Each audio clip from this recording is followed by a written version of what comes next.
Corruption, the lack of integrity or honesty, to use a position of trust for dishonest gain. Even if we want to or not, corruption has an effect on us all, have it be direct or indirect. Here we're going to present to you a case of abuse of economic power, which many of us never knew or forgot about.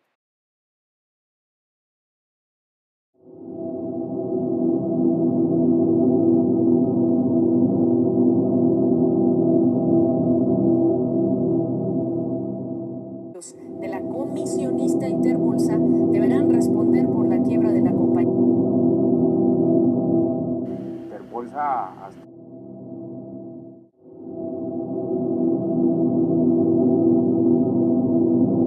Estamos hablando sobre el caso InterBolsa. Está afectando a muchas personas que hoy no saben qué pasó con su dinero.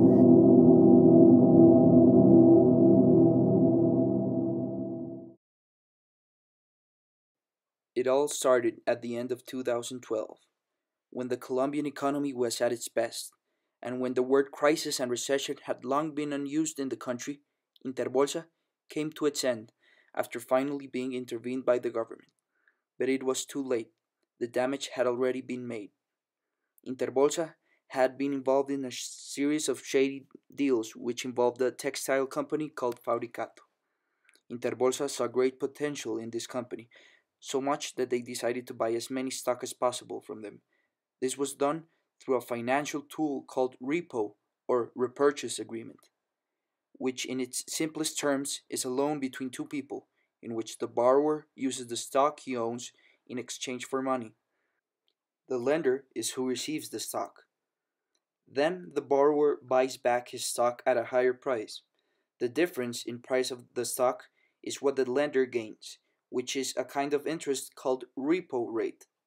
This transaction was being done between InterBolsa and Fabricato, where InterBolsa loans money to Fabricato and this company gives them an amount of their stock. InterBolsa, having large quantities of Fabricato stock, started to speculate with it, increasing the value of this stock artificially. Huge profits were being made until people started to doubt about the stock and how well it was increasing. This created an effect in which these people started to take out their money from the operation. InterBolsa tried to pay back these people who were suspecting about their shady business, but the word spread and it all came down. Little would the people know that InterBolsa, the largest brokerage firm that controls 35% of the stock market in Colombia, was using their money without permission to buy these repos from Fabricato. They invested an estimated amount of $150 million in these repos, of which 60 million were lost. Money which belonged to hundreds of clients, in which some cases were their life savings. Due to the greediness of these people, today there are families who are bankrupt, as there are others who still haven't received anything back. It's been almost 3 years since this case passed, and still the people responsible haven't been sentenced.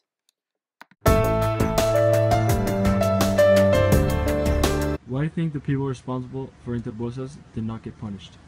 Well, first, there's a lot of factors that come into play when people get prosecuted or start asking questions.